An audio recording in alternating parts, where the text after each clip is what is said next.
আল্লাহ পাক বলছেন, ওমা তুনফিকুনা ইল্লা ইবতিগা ওয়াজহিল্লাহ, তোমরা যা কিছু খরচ করো তাতে আল্লাহর সন্তুষ্টি লাভ করা ছাড়া মনের মধ্যে অন্য কিছু যেন লক্ষ্য না থাকে, শুধুমাত্র আল্লাহর সন্তুষ্টি মনের মধ্যে তোমরা রাখবে। আমাদের দেশে কোরবানি করতে গিয়ে খরচ করে, হ্যাঁ কোরবানি করবেন, আপনি ভালো একটা কোরবানি করবেন, আপনার পয়সা যেমন আছেন তেমন, কিন্তু 50,000 টাকা দাম দিয়ে একটা গরু কিনা সেই গরুর গলায় মালা দিয়া এরপরে সারা শহরে প্রদর্শনী করতে হবে, এর কোনো যুক্তি নাই। আছে কোনো যুক্তি?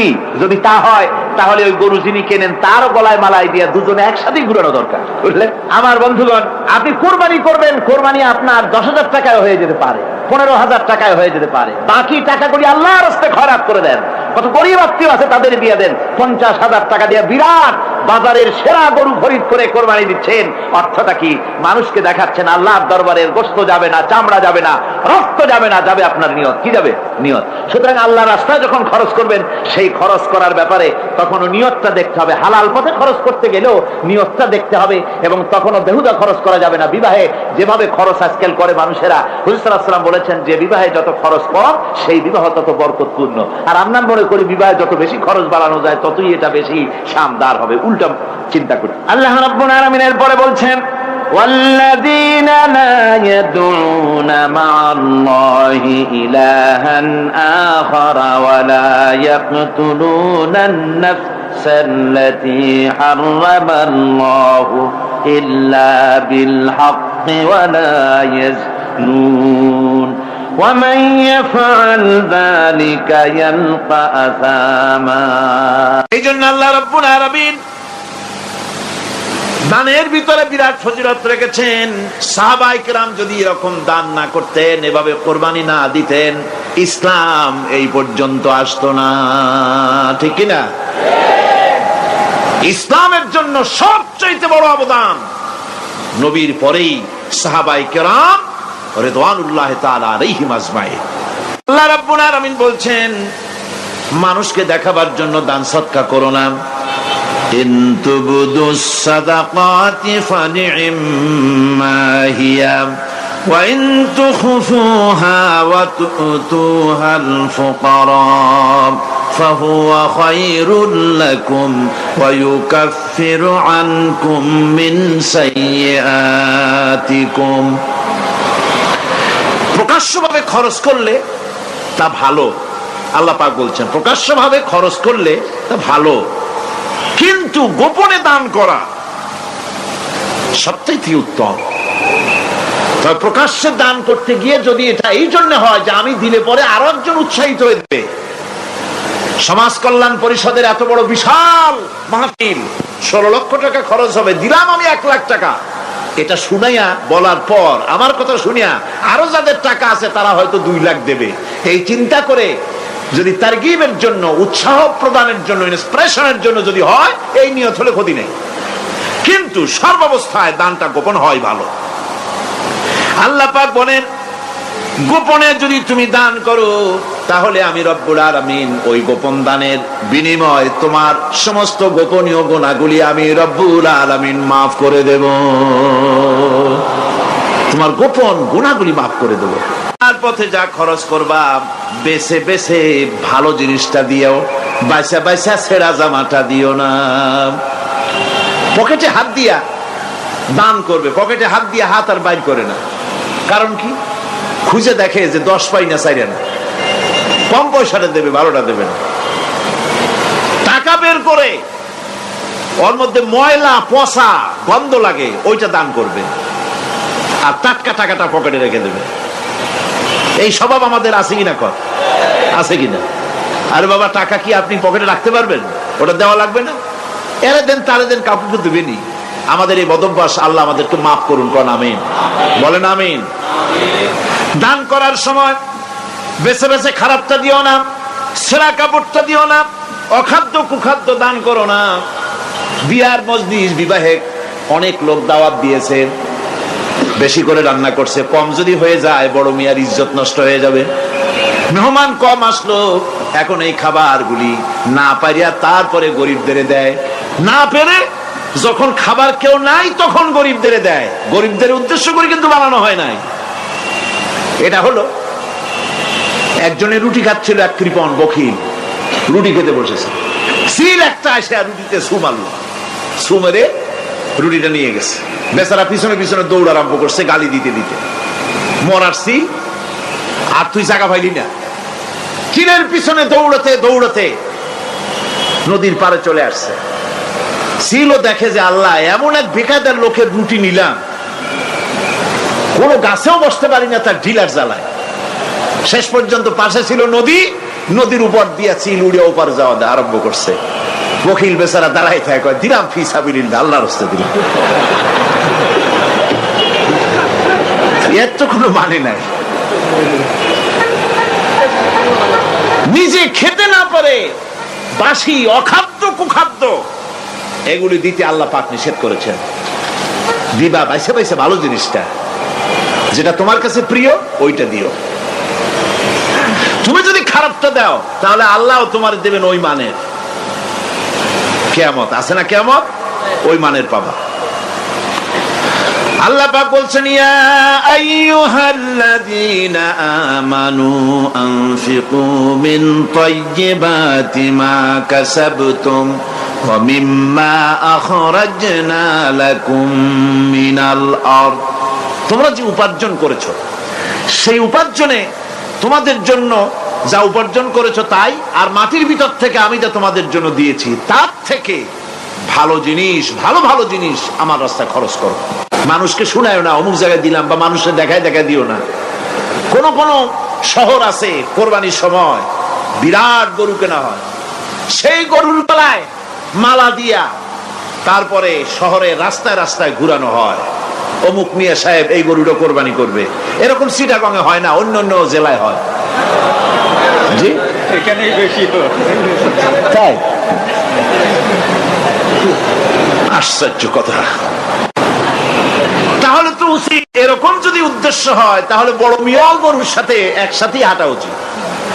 লোকেরা বুঝুক কোন বড় মিয়া আর কোন বড় গরু। আপনি এটা করলেন কি জন্য? এই কাজটা তো নিন্দনীয় কাজ। আর প্রতিযোগিতামূলক কোরবানি করা, প্রতিযোগিতামূলক 35,000 টাকার গরু কোরবানি করা হলো, মানে না। মানুষকে শুনাইয়া, মানুষকে দেখাইয়া যদি করা হয় কোনো ফল পাওয়া যাবে না। আমার বন্ধুগণ, আল্লাহ রাব্বুল আলামিন বলছেন, মানুষকে দেখাবার জন্য দান সদকা করো না। ইন তুবদুস সাদাকাতি ফানি'ম্মা হিয়া ওয়া ইন তুখফুহা ওয়া তু'তুহাল ফুকারা ফাহুয়া খায়রুল লাকুম ওয়া ইউকাফিরু আনকুম মিন সাইয়্যাতিকুম। প্রকাশ্যভাবে খরচ করলে তা ভালো, আল্লাহ পাক বলছেন প্রকাশ্যভাবে খরচ করলে তা ভালো, কিন্তু গোপনে দান করা সবথেকে উত্তম। وَإِذَا ابْتَلَى إِبْرَاهِيمَ رَبُّهُ بِكَلِمَاتٍ فَأَتَمَّهُنَّ قَالَ إِنِّي جَاعِلُكَ لِلنَّاسِ إِمَامًا। ইব্রাহিমকে তার রব কয়েকটি বাক্য দিয়ে পরীক্ষা করলেন এবং তিনি সেই পরীক্ষাগুলোতে পাশ করলেন। তখন আল্লাহ রাব্বুল আলামিন তাকে বললেন যে আমি তোমাকে গোটা বিশ্ব মানবতার জন্য, গোটা বিশ্বের সমস্ত মানুষের জন্য আমি তোমাকে নেতা বানাবো। সুবহানাল্লাহি ওয়া বিহামদিহি। প্রথম পরীক্ষা হলো, গতকাল বলেছি, সে আগুনের পরীক্ষা। সেখানে আল্লাহ পাক তাকে পাশ করালেন, তিনি পাশ করলেন। দ্বিতীয় পরীক্ষা ছিল বিবি এবং নবজাতক সন্তানকে নিয়ে। আল্লাহ হুকুম করলেন এই বিবি আর বাচ্চারে নিয়ে মরুভূমিতে রেখে আসো। মরুভূমিতে যেখানে ঘর নাই, বাড়ি নাই, সেই জায়গায় বিবি এবং বাচ্চাকে রেখে যাওয়ার সময় তিনি বললেন, রব্বানা ইন্নী আসকানতু মিন যুররিয়াতি বিওয়াদিন গায়রি যী যারইন ইনদা বাইতিকাল মুহাররাম। হায় আল্লাহ রাব্বুল আলামিন, আমি পানি এবং তরুলতাবিহীন এক মরুভূমির ভিতরে আমার বংশের একটি অংশকে এখানে রেখে গেলাম, তোমার ঘরের কাছে পুনর্বাসিত আমি তাদের কাছে, এই ঘরের কাছে, সম্মানিত ঘরের কাছে রেখে গেলাম। পরীক্ষায় তিনি পাশ করলেন। হযরতে হাজেরা প্রশ্ন করলেন, ইব্রাহিম, পানি নাই, খাবার নাই, মানুষ নাই, ঘর নাই, বাড়ি নাই, মরুভূমির ভিতরে আমাকে আর আমার বাচ্চারে ফেলে রেখে যাচ্ছ কেন? কোনো জবাব নাই। 2 বার 3 বার প্রশ্ন করলেন। এরপরে তিনি আবার প্রশ্ন করলেন, বললেন, ইব্রাহিম, এটা কি আল্লাহর হুকুম নাকি? হযরত ইব্রাহিম আলাইহিস সালাম নিজের কলিজার টুকরা সন্তান আর বিবিকে রেখে যেতেছেন ভারাক্রান্ত মন নিয়ে। তিনি আকাশের দিকে আঙ্গুল উঁচু করে দেখালেন। হযরত হাজেরা বুঝলেন ইনি তো আল্লাহর পয়গম্বর, আমার কোন অপরাধে এভাবে ফেলে যাওয়ার কথা নয়। তিনি বুঝলেন এটা আল্লাহর হুকুম। হযরতে হাজেরা বললেন, ইব্রাহিম রে, নিশ্চিন্ত মনে বাড়ি ফিরে যাও, আমার মনে কোনো চিন্তা নাই, কোনো পেরেশানি আর এখন নাই। আল্লাহর হুকুমে যদি আমাকে মরুভূমির ভিতরে ফেলে যেয়ে থাকো, তাহলে আমি ওই আল্লাহর প্রতি এতটা ভরসা রাখি যে এই মরুভূমির ভিতরে জল পানি শূন্য, খাদ্য শূন্য জায়গায় আমি আমার বাচ্চাকে আল্লাহ রব্বুল আলামিন না খাওয়াইয়া মারবেন না। দ্বিতীয় পরীক্ষায় পাশ করলেন। 3 নম্বরে পরীক্ষা হলো, সন্তান বড় হয়ে গেছে, বুদ্ধি হয়েছে, দৌড়াতে পারে। আল্লাহ রাব্বুল আলামিন হুকুম করলেন, ছেলেকে জবাহ করো। কত বড় আগুনের পরীক্ষা! কোরআন শরীফ বলছে, হযরত ইব্রাহিম আলাইহিস সালাম নিজের ছেলেকে ডেকে নিয়ে বললেন, ইয়া বুনাইয়া ইন্নী আরা ফিল মানামি আন্নী আযবাহুক ফানজুর মাযা তারা। হে আমার কলিজার টুকরা সন্তান, আমি স্বপ্নে দেখেছি যেন আমি তোমাকে জবাহ করতেছি, তোমার রায় কি, তোমার মত কি, আমারে শোনাও। ছেলে পয়গম্বর, ছেলে তার জবাবে বললেন, ইয়া আবাতি ফাআল মা তু'মার সাতাজিদুনি ইনশাআল্লাহু মিনাস সাবিরিন। হে আমার আব্বাজান, আপনি যে ব্যাপারে স্বপ্নের ভিতরে আদিষ্ট হয়েছেন, আপনি তা কার্যকরী করুন। আমাকে এতটুকু অধৈর্যের মধ্যে পাবেন না, আমাকে ধৈর্যশীলদের মধ্যে পাবেন। আমারে আপনি আল্লাহর হুকুম পালন করেন। আল্লাহ পাক শোনাচ্ছেন, ফালাম্মা আসলামা ওয়া তাল্লাহু লিল জাবিন। পিতা পুত্র দুজনই রাজি হয়ে গেল। পিতা তার ছেলেকে কাঁধ করে গলার উপরে ছুরি ধরেছেন। আল্লাহ রাব্বুল আলামিন ইসমাইল জবাহ হোক, এটা আল্লাহ চান নাই, আল্লাহ চেয়েছেন পরীক্ষা করতে। পরীক্ষায় ইব্রাহিম পাস হয়ে গেলেন। আল্লাহ পাক বলছেন, ওয়ানাদাইনাহু আইয়া ইব্রাহিম قد صدقت الرؤيا إنا كذلك نجزي المحسنين। আমি ইব্রাহিমকে ডেকে বললাম, ইব্রাহিম, তুমি তোমার স্বপ্নকে বাস্তবে রূপ দিয়েছো, আর এভাবেই করি আমি মুহসিনদেরকে পুরস্কৃত করে থাকি। আল্লাহ পাক খুশি হলেন। আল্লাহ পাক বললেন, ইন্না হাযা লাবালাউল মুবিন। নিঃসন্দেহে এটি একটি বিরাট পরীক্ষা ছিল। ঠিক কি রকম? আল্লাহ নিজে বলছেন এটা একটি বিরাট পরীক্ষা, আযীম ইমতিহান। সে ইমতিহানে তিনি পাশ করলেন। পরীক্ষায় উত্তীর্ণ হওয়ার জন্য রব্বুল আলামিন পুরস্কার দিয়ে দিলেন। আল্লাহ পাক বললেন, সালামুন আলা ইব্রাহিম। পড়েন সবাই, সালামুন আলা ইব্রাহিম। ইব্রাহিমের প্রতি আল্লাহ পাক বললেন, ইব্রাহিমের প্রতি সালাম রইল। সুবহানাল্লাহি ওয়া বিহামদিহি। ইবাদত এর আনুগত্যের এই উৎকৃষ্ট দৃষ্টান্ত স্থাপনের পর আল্লাহ পাক তার গোটা বিশ্বের মুসলমানদেরকে কিয়ামত পর্যন্ত ইব্রাহিম আলাইহিস সালামকে জাতির পিতা বানায়া দিলে। সুবহানাল্লাহ। কইতে ইচ্ছা করে না? এরকমের পরীক্ষা কোন পিতারা দিতে পারছে নাকি? গোটা বিশ্বের সমস্ত মানব মণ্ডলীর জন্য আল্লাহ পাক ইব্রাহিম আলাইহিস সালামকে কিয়ামত পর্যন্ত জাতির পিতা হিসাবে ঘোষণা করেছেন। সুবহানাল্লাহ। মিল্লাতা আবিকুম ইব্রাহিম হুয়া সাম্মাকুমুল মুসলিমিন তোমরা তোমাদের পিতা ইব্রাহিমের মিল্লাতের উপর প্রতিষ্ঠিত হও। আল্লাহ পাক বলছেন তোমাদের পিতা ইব্রাহিমের মিল্লাতের উপর প্রতিষ্ঠিত হও, আর আল্লাহ তোমাদের নাম রেখেছে মুসলমান, তোমরা হচ্ছে মুসলমান। আমাদের পরিচয়, ওই যে পরিচয়ের কথা আগে হয়ে গেছে, আমাদের পরিচয় আমরা মুসলমান। আমাদের পরিচয় কি? মুসলমান, এটা প্রথম পরিচয়। ইবাদতের পূর্ণাঙ্গ মাপকাঠি হিসেবে আল্লাহ পাক হযরত ইব্রাহিম আলাইহিস সালামকে দুনিয়াবাসীর সামনে পেশ করেছেন।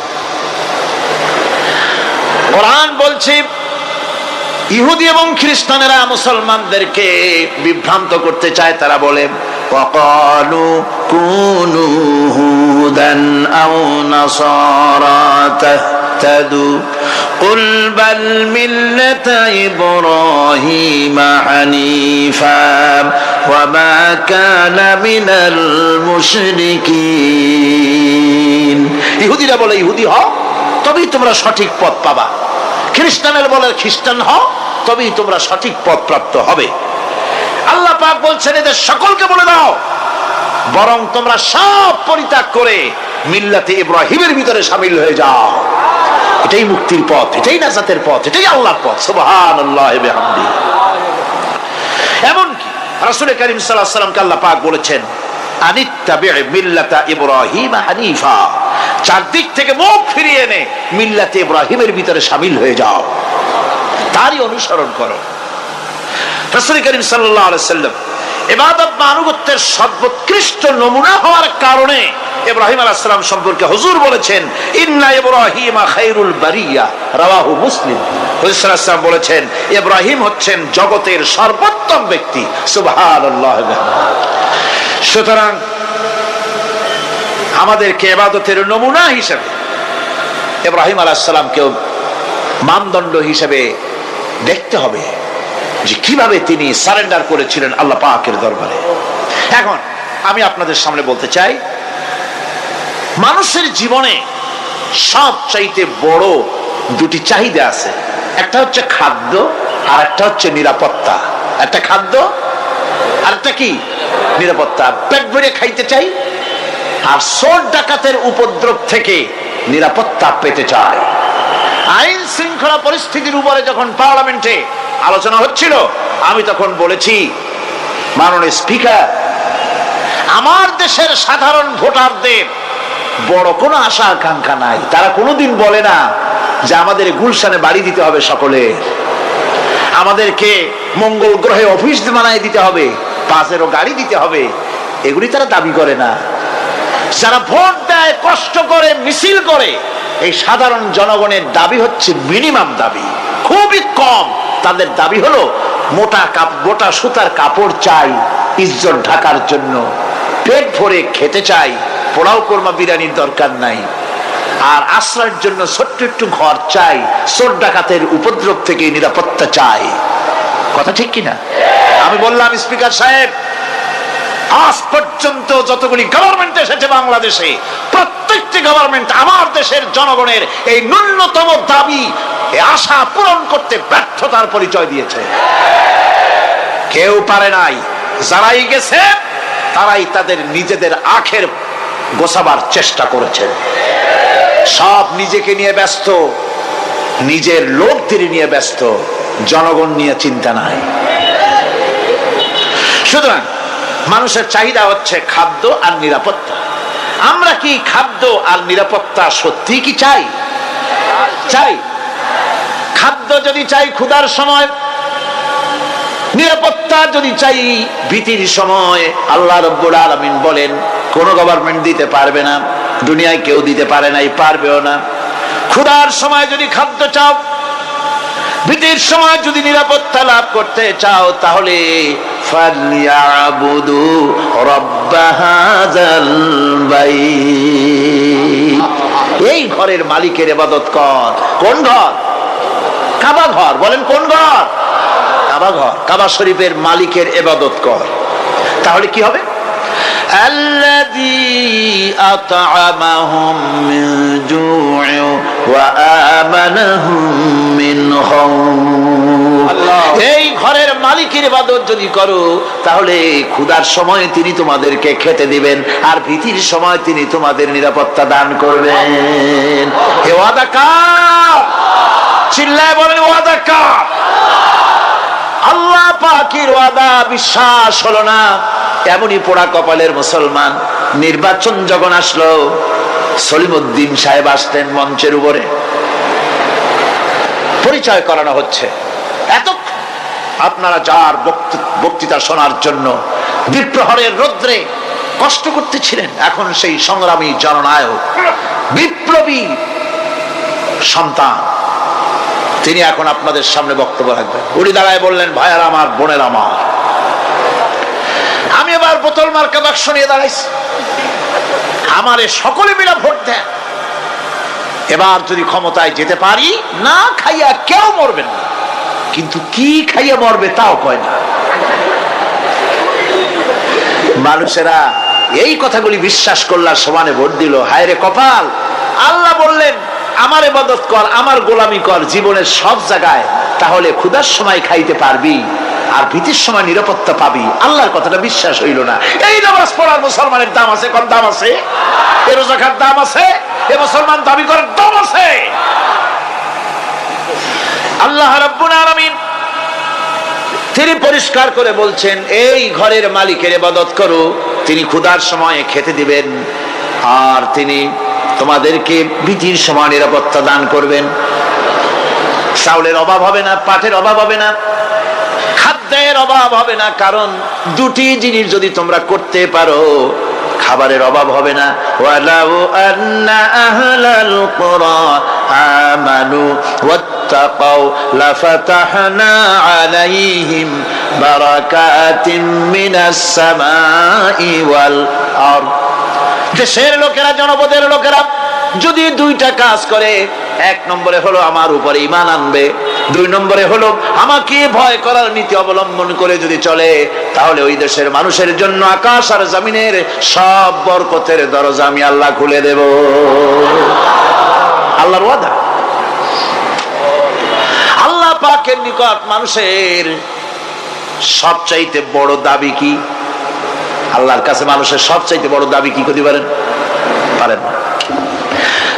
আল্লাহ পাকের কাছে মানুষের শ্রেষ্ঠ দাবিটা আল্লাহ নিজেই শিখাই দিয়েছেন। আমার কাছে দাবি কর, ইহদিনাস সিরাতাল মুস্তাকিম। আয় আল্লাহ, একটা সোজা, একটা সরল রাস্তা আমারে দাও, একটা সহজ পথ আমারে দাও। এই কথা সূরা ফাতিহা দাবি করার পর আল্লাহ রাব্বুল আলামিন এই অভিনন্দনের জবাবে, 7টা বাক্যের অভিনন্দনের জবাবে আল্লাহ রাব্বুল আলামিন 30 পারা কোরআন শরীফ নাজিল করে দিলেন। সূরা ফাতিহার এই সওয়ালের জবাবে আল্লাহ পাক বললেন, ওয়া আনি'বুদুনি হাদা সিরাতুম মুস্তাকিম। সোজা রাস্তা চাও, আমার গোলামি করো, ইবাদত করো। সব জায়গায় ইবাদত, গোলামি করাই লাগবে। আমার কাছে সোজা রাস্তা চাও, সোজা রাস্তা হলো আমার গোলামি করা। কার গোলামি? বেহেশতে যেতে চান? আমি আস্তে জিগাইলাম বলে আপনারাও আস্তে জবাব দিলেন। বেহেশতে যেতে চান? সুবহানাল্লাহ। এমন কোন মানুষ আছে নাকি যে বেহেশতে যেতে চায় না? মদ খোর যাইতে চায়। সবাই, আমরা সবাই বেহেশতের আশা করি, ঠিক কিনা? আল্লাহ রাব্বুল আলামিন বলেন, বেহেশতে যদি যেতে চাও তাহলেও ইবাদত করা লাগবে, ইবাদত ছাড়া জান্নাতে যাওয়া যাবে না। ফাদখুলি ফি ইবাদি ওয়াদখুলি জান্নাতি। সর্বপ্রথম আমার বান্দার মধ্যে দাখিল হয়ে যা, আমার গোলামির মধ্যে দাখিল হওয়া, আমার গোলাম হয়, এরপরে আমার জান্নাতে চলে যা। আগে গোলাম হবি, তারপরে কোথায় যাবি? জান্নাতে যাবে। আগে গোলাম হ, আগে গোলামির খাতায় নাম লেখা, আগে সত্যিকারের আমার বান্দা হ, গোলাম, এরপরে জান্নাতে যাওয়া যাবে। জান্নাতে যাইয়া আল্লাহর সাথে কি দেখা করতে চাই? আল্লাহর সাথে দেখা করতে চাই। আল্লাহ রাব্বুল আলামিন বলেন, فمن كان يرجو لقاء ربه فليعمل عملا صالحا ولا يشرك بعبادة ربه أحدا। তোমাদের মধ্যে যদি কেউ আল্লাহর সঙ্গে, তার রবের সঙ্গে যদি কেউ দেখা করতে চায়, তাহলে সে যেন ভালো ভালো কাজ করে, নেক কাজ করে, আর তোমার রবের সাথে অর্থাৎ আল্লাহ রব্বুল আলামিনের সাথে ইবাদতের মধ্যে যেন কাউকে শরীক না করে। শিরক যদি না করো, খাঁটি গোলাম খাঁটি বান্দায় যদি পরিণত হতে পারো, কিয়ামতের দিন আল্লাহ রব্বুল আলামিনের সঙ্গে দিদার নসিব হয়ে যাবে। এই গোলামি করব কতদিন? কতদিন গোলামি করব? এই প্রশ্নের জবাবে আল্লাহ রাব্বুল আলামিন কোরআনে কারীমের মধ্যে জবাব দিয়ে দিয়েছেন, ওয়া'বুদ রাব্বাকা হাত্তা ইয়াতিয়াকাল ইয়াকিন। মৃত্যু পর্যন্ত যতক্ষণ না নাক দিয়ে শেষ প্রশ্বাসটি নিঃশ্বাসটি বেরিয়ে যাচ্ছে ততক্ষণ পর্যন্ত আনুগত্য গোলামি শব্দ হবে কার? জোরে চিল্লায় এখন কার? এই গোলামি জীবনের সব ক্ষেত্রে করতে পারলে আমরা মুসলমান, আর করতে না পারলে মুসলমান নামে মুনাফিক। না পারলে কি? মুনাফিক। পাক বলছেন, আমি সমস্ত নবীদেরকে নেতা হিসাবে পৃথিবীতে প্রেরণ করেছি। তারা হচ্ছেন নেতা, তাদেরকে আমি হেদায়েত দিয়েছি, আমি হুকুম করেছি ওহীর মাধ্যমে জনকল্যাণমূলক কাজ তোমরা করো, নামাজ প্রতিষ্ঠা করো, কল্যাণমূলক কাজ করো, ফেলাল খায়রাত কল্যাণমূলক কাজ করো, আর নামাজ প্রতিষ্ঠা করো, যাকাতকে আদায় করো। আর তারা সবাই ছিল আমার বাধ্যগত। ইসমাঈল আলাইহিস সালাম সম্পর্কে বলা হয়েছে, ওয়া কানা ইয়া'মুরু আহলাহু বিস-সালাতি ওয়াজ-যাকাতি ওয়া কানা 'ইনদা রাব্বিহি মারদিয়া। সে তার স্বজনদেরকে নামাজের হুকুম করত, নামাজের এবং যাকাতের নির্দেশ দিতেন হযরত ইসমাঈল আলাইহিস সালাম। আর তিনি ছিলেন বিশেষ মর্যাদার অধিকারী। মূসা আলাইহিস সালাম তার কওমকে আল্লাহ পাক এই অর্ডার দিয়েছিলেন। মূসা আলাইহিস সালাম বলেছিলেন, হে আল্লাহ, আমার কওমকে যেন তুমি গজব দিও না, তাদেরকে তুমি শাস্তি দিও না। আল্লাহ পাক হযরত মূসা আলাইহিস সালামের এই প্রার্থনার জবাবে আল্লাহ পাক বললেন, আযাবি উসিবু বিহি মান আশাউ ওয়া রাহমাতি ওয়াসিআত কুল্লা শাই। আমি যাকে চাইবো আমার আযাবে নিক্ষেপ করব, তবে সকল জিনিসের উপর আমার রহমত পরিবেষ্টিত আছে। তবে হ্যাঁ, فسأكتبها للذين يتقون ويؤتون الزكاة والذين هم بآياتنا يؤمنون। আমি এই রহমত কেবলমাত্র তাদের জন্য লিখে রাখবো যারা নাকি নামাজ প্রতিষ্ঠা করবে আর যারা যাকাত আদায় করবে, আমি তাদেরকে আমার গজব থেকে বাঁচায়া দেব। যাকাত যারা আদায় করবে আমি তাদেরকে আমার শাস্তি থেকে গজব থেকে রক্ষা করব। রাসূল করিম সাল্লাল্লাহু আলাইহি সাল্লামের পূর্বে শেষ নবী হচ্ছেন হযরত ঈসা আলাইহিস সালাম। তাকে আল্লাহ পাক এই অর্ডারই করেছেন। কোরআনে কারীমে বলা হচ্ছে, ওয়াজআলানি মুবারাকান আইনামা কুনতু ওয়া আওসানি বিস-সালাতি ওয়াজ-যাকাতি মা দুমতু হাইয়া। আমি যেখানেই থাকি না কেন আমাকে অর্ডার করা হয়েছে যতদিন বেঁচে থাকবো আমি ততদিন যেন আমি নামাজ আদায় করি আর যাকাত দেই।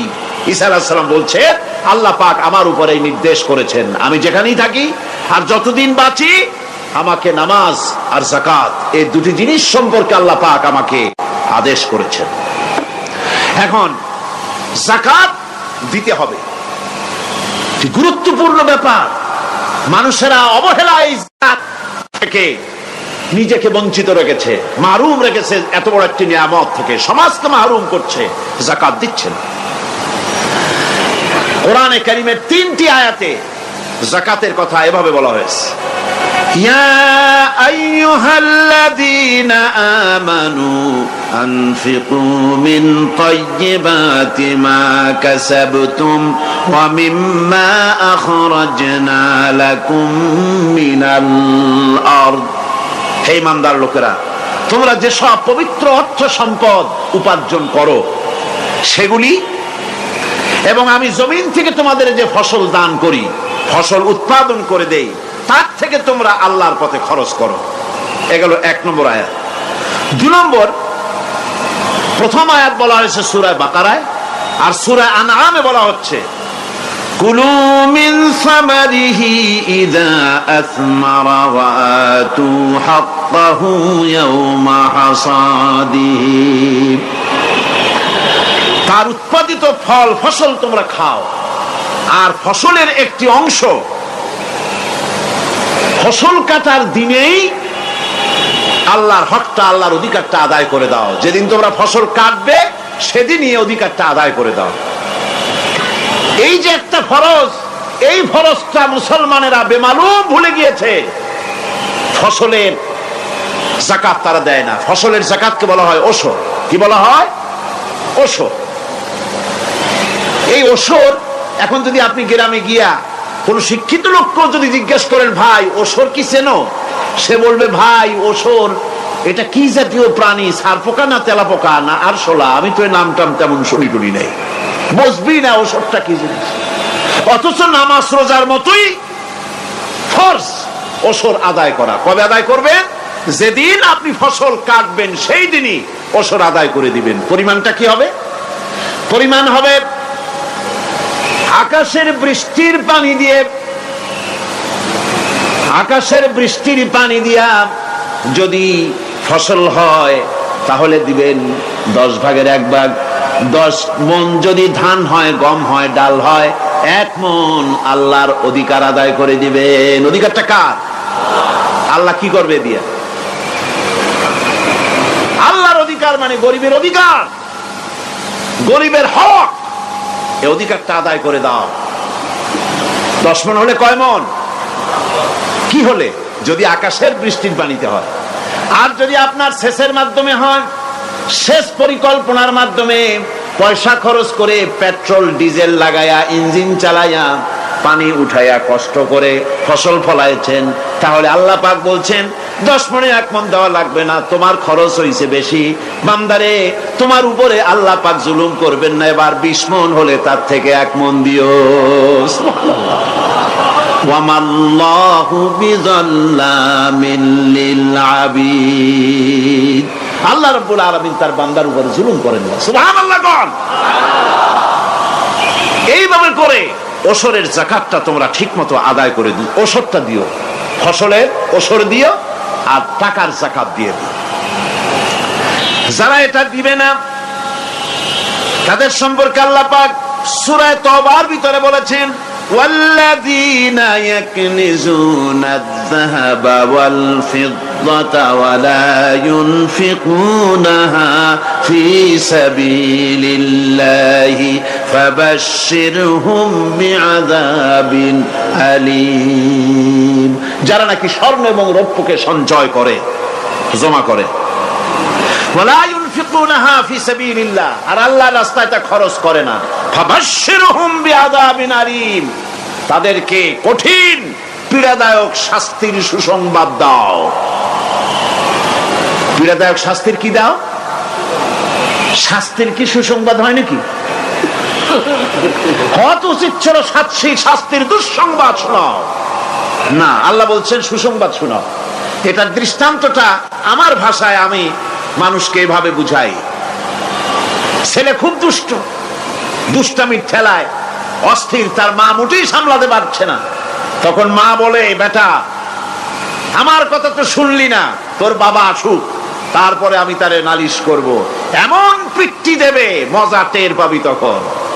পিট্টি দিলে কি মজা লাগে নাকি? তার মানে শাস্তির তীব্রতা বুঝাবার জন্য বলা হচ্ছে, মজাটা টের পাবা।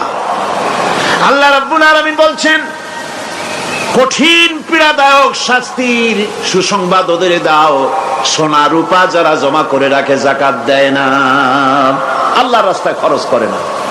সোনা এখন পুরুষেরাও ব্যবহার করা আরম্ভ করছে। অবশ্য চিটাগংয়ে এমন কাম শুরু হয়নি। ছাত্র, শিক্ষক, অফিসার গলায় একটা সোনার চেন, শীতের দিনেও সামনের বোতাম খুলে রাখে যাতে চেনটা সকলে দেখে। মিয়া সাহেব, এটা সোনার চেন না, জাহান্নামের আগুনের শিকল পড়েছো। পুরুষের জন্য এক রত্তি সোনাও হারাম। তোমার শরীরের সৌন্দর্য বাড়াবার জন্য স্বর্ণ ব্যবহার করতে পারবে না। স্বর্ণ রৌপ্য জমা করলো আর আল্লাহর রাস্তায় খরচ করলো না।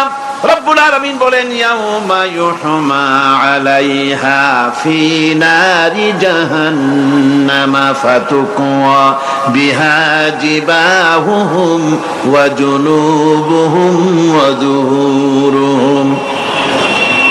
একদিন আসবে এমন যেদিন এই সঞ্চিত ধনরাশি সোনা দানাগুলি জাহান্নামের আগুন দিয়ে জ্বালানো হবে।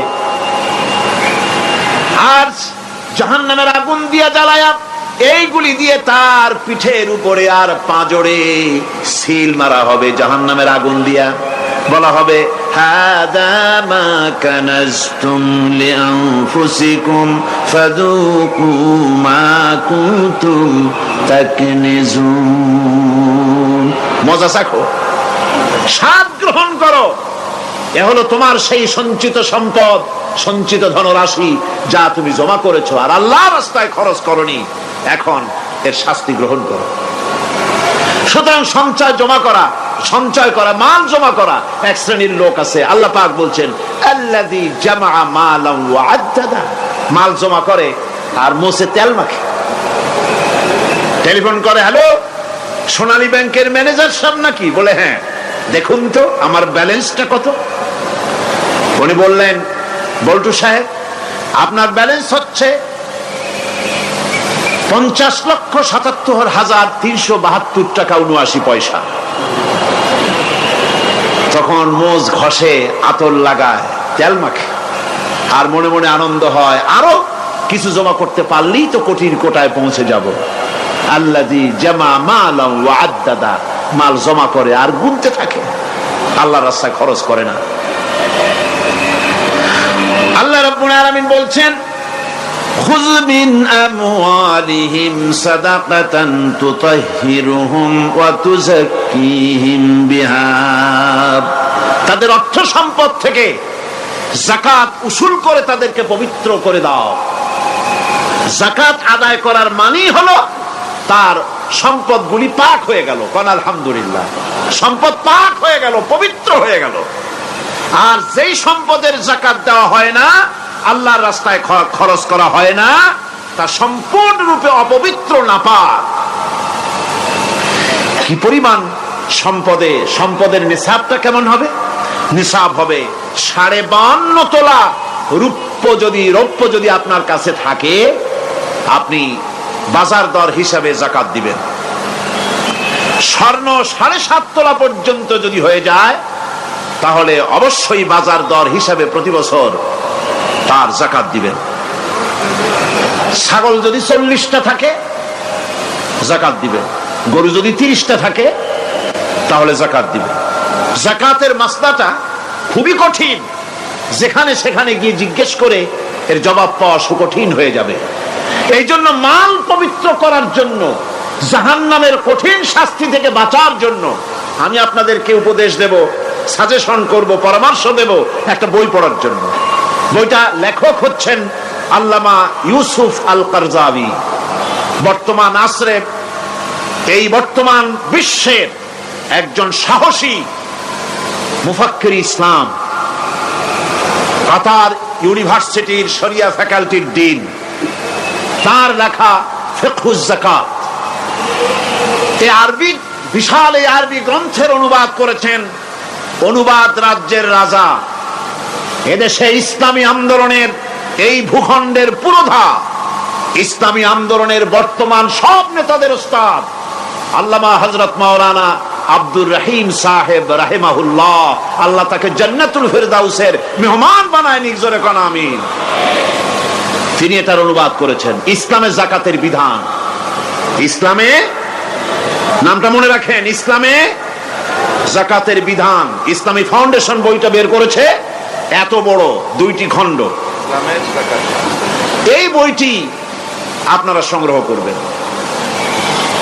ইসলামের যাকাত বিধান বইটি আপনারা সংগ্রহ করবেন মনে করে। এখন যাকাতের নিসাব আমি বললাম, এবার বলবো যাকাতের খাত। আমি যা বলতেছি এগুলি আমার বানানো নাকি? আল্লাহর কথা বলছি। কার কথা? আল্লাহর কথা। যাকাত কোথায় কোথায় ব্যয় করবেন, কারে কারে দিবেন? আল্লাহ রাব্বুল আলামিন বলেন, ইন্নামাস সাদাকাতু লিল ফুকারাই ওয়াল মাসাকিন ওয়াল আমিলিনা আলাইহা ওয়াল মুআল্লাফাতি কুলুবুহুম ওয়া ফির রিকাব والغارمين وفي سبيل الله وابن السبيل فريضة من الله والله عليم حكيم। সূরা তওবার মধ্যে আল্লাহ পাক যাকাত কোথায় কোথায় দিবেন খাতগুলি আল্লাহ বলে দিচ্ছেন। কোন আলহামদুলিল্লাহ। যেখানে সেখানে যাকাত দেওয়া যাবে না। যাকাতের জন্য খাত হচ্ছে 8টা। যাকাতের জন্য খাত কয়টা? 8টা। 8টি খাতে আপনার যাকাতের টাকা আপনি ব্যবহার করবেন, ব্যয় করবেন।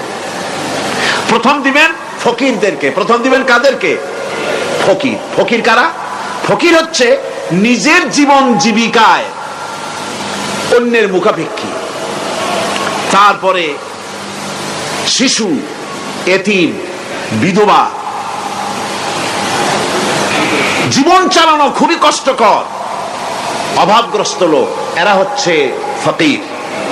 আর মিসকিন হচ্ছে যারা নিজেদের প্রয়োজন উপযোগী অর্থ উপার্জন করার সামর্থ্য নাই, আর মানুষের কাছে আত্মমর্যাদার কারণে হাত পাততেও পারে না। এক কথায় এক গরিব ভদ্রলোক। আল্লাহ কোরআন শরীফে বলেছেন যে এদের চেহারা দেখে বুঝো জ্বর পেটে খাবার নাই, অথবা সে অসুবিধায় আছে, চেহারা দেখে বুঝে তাকে সাহায্য করো। সে এমন শরীফ মানুষ আছে না আমাদের সমাজের লোক, এরকম আছে না? আছে কিনা?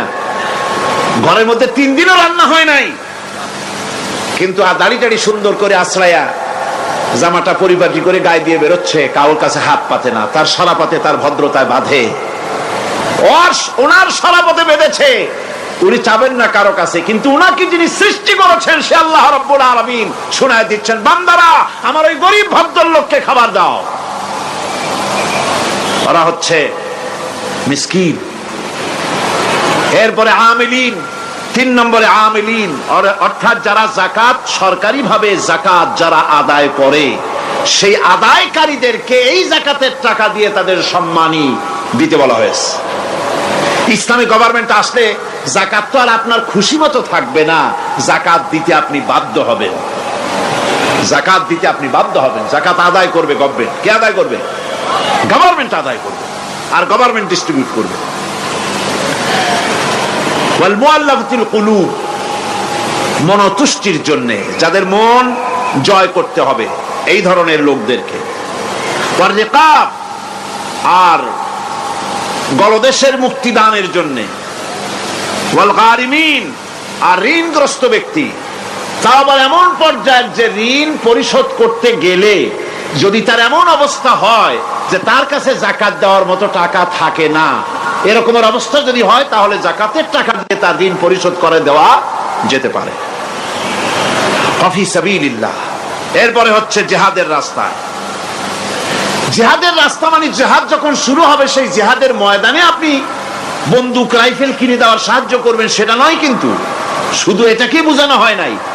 ফি সাবিলিল্লাহ বলতে বোঝানো হয়েছে আল্লাহর রাস্তায় সংগ্রামরত সব ব্যাপারে আপনি সাহায্য করবেন, ইসলামী আন্দোলনের জন্য করবেন। যারা ইসলামের জন্য বইপত্র লেখে তাদের জন্য করবেন, যদি পয়সায় কুলাতে না পারে সেখানে সাহায্য করবেন। ইসলামী আন্দোলনকে বিজয় করার জন্য সাহায্য করবেন। এক কথায় আল্লাহর রাস্তা বলতে যা বুঝায় এগুলিকে দিবেন। ইবনে সাবিল, এরপরে পথিক মুসাফির।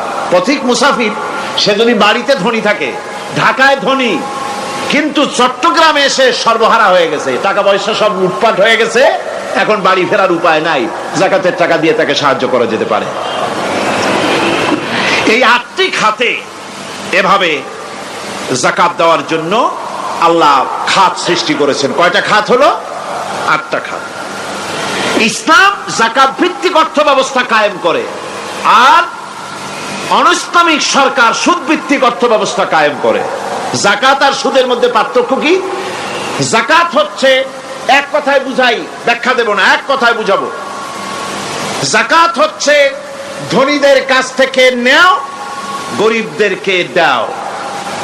আবার শুনুন, যাকাত হচ্ছে ধনীদের কাছ থেকে নাও, গরিবদেরকে দাও। আর সুদ হচ্ছে গরিবদের কাছ থেকে নাও, ধনীদেরকে দাও। টাকায় টাকা টানে। একজনে শুনছিল টাকায় টাকা টানে, সে মনে করলো কেমনে টাকায় টাকা টানে। তারপরে সে এক ব্যাংকের সামনে গিয়ে অনেক টাকার মধ্যে নিজের একটা টাকা ছুড়ে মেরেছে। ঘন্টা 2 দাঁড়ায় আছে, দেখে যে তার টাকা আসে না। তখন ব্যাংকের দারোয়ান এসে পিছন থেকে গলাটা ঠেসে ধরছে, বেটা তুমি চোর নাকি, না হাইজাকার, না মাস্তান, না সাদাবাজ? কয় যে না, আমি এর কোনোটাই না। তাহলে এই পজিশন নিয়ে দেখতেছো কি? কয় যে আমি শুনছিলাম টাকায় টাকা টানে, সেজন্য আমার পকেটে একটা টাকা ছিল, ওই যে ক্যাশিয়ার টাকাগুলি গুনতেছে ওইখানে মারলাম, দেখিনি টাকা, আমার টাকায় কিছু টাকা টাইমে আনে। এতক্ষণ দাঁড়ানো, আমার টাকা তো টানলই না, আমার যে একটা টাকা তাও আসে না। দারোয়ান বলছে, বেটা তুমি ঠিকই শুনেছো, টাকায় টাকা ঠিকই টানে, ওই অনেকগুলা টাকা তোমার একটা টাকারে এমন ভাবে টাইনিয়া ধরছে, বাইরে আবার উপায় নাই। সুদভিত্তিক অর্থ ব্যবস্থায় গরিবরা এভাবে শোষিত হয়। শোষিত হয় কারা? গরিবরা। সিনেমা কারা বানায়? ধনীরা। শোষিত হয় কারা? গরিবরা। লক্ষ্য করেন, তাকান, আল্লাহর কথা কত বাস্তব। ধনীরা সিনেমা বানায়, শোষিত হচ্ছে গরিবেরা। রিক্সা চালায়, ঠেলা গাড়ি চালায়, মাথার ঘাম পায়ে ফেলেছে, পরিশ্রান্ত হয়েছে, বিকাল বেলায় সেই টাকা নিয়ে যাচ্ছে বাজার করতে। সিনেমা হলের সামনে যায় দেখে সর্বনাশ, যুবক একটা যুবতীর জড়ায় ধরছে 2 হাত দিয়া, নিচে লেখা কি যে প্রেম আর কত যে জ্বালা। বেচারা গরিব মানুষ মাথা গরম হয়ে গেছে এটা দেখিয়া, যে বাইরে যদি এত জ্বালা, ভিতরে না জানি কত মজা। যে টাকা দিয়ে চাউল কিনতো, সেই টাকা দিয়া টিকিট কিনে সিনেমায় ঢুকলো। এর মাথা ঘামানো পয়সাগুলি পাইলো কে? বড় লোকই পেল। বড় লোকেরা ব্যাংকে টাকা রাখে, গরিব মানুষেরা ব্যাংক থেকে টাকা লোন নেয়। কৃষি লোন নিল, গরু কিনলো, বীজ কিনলো, সার কিনলো। আকাশ থেকে বৃষ্টি হলো না, অনাবৃষ্টি, অতিবৃষ্টি, খরার কারণে ফসল হলো না। ব্যাংক কি তার লোন মাফ করবে? তার সুদ মাফ করবে? শেষ পর্যন্ত গরুটা বেচা, মায়ের হাতের, বউর হাতের শেষ চুরি গাছা বিক্রি করে লোন পরিশোধ করলো। বড় লোকের টাকা ওখানে ছিল, ওই টাকায় আরো টাকা গিয়ে জমলো, আর গরিব ফতুর হয়ে গেল। এই জন্য আল্লাহ পাক বলেছেন, সুদ হচ্ছে ওয়াহাল্লাল্লাহুল বায়আ ওয়া হাররামার রিবা। আল্লাহ পাক ব্যবসাকে করেছে হালাল, সুদকে করেছেন হারাম। এই সুদের মধ্যে 70টি গুনাহ, তার ছোট্ট গুনাহ হলো নিজের মায়ের সাথে জিনা করা। জোরে কোন নাউজুবিল্লাহ। মায়ের সাথে জিনা করার চাইতেও নিকৃষ্ট, এটা হলো ছোট গুনাহ। টের পাইছেন? এটাই হলো ছোট গুনাহ। তাহলে বড় গুনাহ কি? বড় গুনাহ হচ্ছে আল্লাহ আর তার রাসূলের সাথে যুদ্ধ করা। নাউজুবিল্লাহ পড়ে। সুতরাং এই সুদ ভিত্তিক অর্থ ব্যবস্থার, এই সুদ ভিত্তিক অর্থ ব্যবস্থাকে নির্মূল করে দিয়ে ইসলাম যাকাত ভিত্তিক অর্থ ব্যবস্থা কায়েম করেছিল, যার ফলে মানুষ খেয়ে পরে সুখে শান্তিতে বসবাস করেছে। চুরি নাই, ডাকাতি নাই, জেনা নাই, ব্যভিচার নাই, হত্যা নাই, ধর্ষণ নাই। এমন এক সময় এসেছিল কোরআনে কারিমের বরকতে, যাকাত ভিত্তিক অর্থনীতির বরকতে, এমন এক সময় এসেছিল ময়দানে ঢোল পিটানো হতো বাজারে বাজারে, যাকাত কে নেবে, যাকাত কে নেবে, যাকাত কে নেবে। একজন মানুষও খুঁজে পাওয়া যায় নাই যে বলবে যাকাত আমার দরকার। গল্প করলাম? এটা কি গল্প? এটা বাস্তব। হযরত ওমর বিন আব্দুল আজিজ রাহমাতুল্লাহ আলাইহির জামানায় সদকার টাকা নিয়ে 3টি দিন একজন ঘুরেছেন গ্রামে গ্রামে, ময়দানে ময়দানে। একটা গরিব খুঁজতেছেন সদকার টাকা দেবে, গরিব খুঁজে পাওয়া যায় না। ক্লান্ত শ্রান্ত হয়ে মরুদ্যানের ভিতরে আরাম করতেছেন, এমন সময় দেখতে পেলেন সেখানে আরেকটা লোক আসছে, ধুলামলিন বড় একটা বস্কা তার সাথে। এই লোকটি তার কাছে গিয়ে বলছে, ভাই আল্লাহ আপনারে আমারে মিলাই দিছে, 3 দিন পর্যন্ত ঘুরেছি কিছু সৎকার টাকা নিয়ে, এত বড় দেশের এত জায়গা ঘুরলাম, একটা গরিব পাই নাই যে তারে দেব, আল্লাহ আপনারে মিলাই দিছে, নেন এই টাকাগুলা। কয় যে তোমার মাথা খারাপ না স্কুল উঠিলা? তুমি কি মনে করছো আমার এই বস্কার মধ্যে ছেঁড়া খাতা? তোমার টুপলায় যে টাকা আছে আমার বস্তায় তার থেকে অনেক বেশি টাকা আছে। তুমি ঘুরতেছো 3 দিন, আমি ঘুরতেছি সপ্তাহকাল, একটা ভিক্ষুক পাই নাই। এটা কিসের বরকতে? ইসলামী অর্থনীতির বরকতে। যখন কিসের বরকতে? কপাল পোড়া জাতি, কপাল পোড়া জাতি। সেই বরকতপূর্ণ সমাজ ব্যবস্থার দিকে না গিয়ে কোন নেতা কোন নেত্রী কি কইল সেদিকে দৌড়ায়, সেদিকেই দৌড়ায় পাগলের মতো। হেমিলেনের বংশীবাদক বাঁশি বাজায় চললো, আর ইঁদুর বাঁদর সব পিছনে ছুটলো। এর কোন মানে হয় না।